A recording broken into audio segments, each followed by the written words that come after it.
പത്മജ വേണുഗോപാലിനെ വെല്ലുവിളിച്ച് UDF കാസർഗോഡ് സ്ഥാനാർത്ഥി രാജ്മോഹൻ ഉണ്ണിത്താൻ. പത്മജ പരസ്യ സംവാദത്തിന് തയ്യാറാകണമെന്ന് രാജ്മോഹൻ ഉണ്ണിത്താൻ പറഞ്ഞു. BJPയിൽ പോകുമെന്ന പത്മജയുടെ വാക്കുകളെ രാജ്മോഹൻ ഉണ്ണിത്താൻ തള്ളി.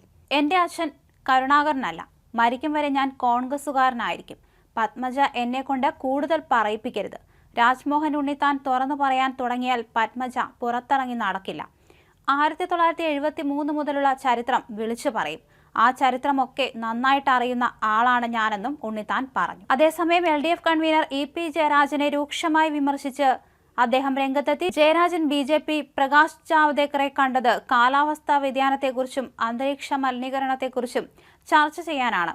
അത് വിവാദമാക്കേണ്ട ആവശ്യമില്ലെന്നാണ് രാജ്മോഹൻ ഉണ്ണിത്താൻ പറയുന്നത്.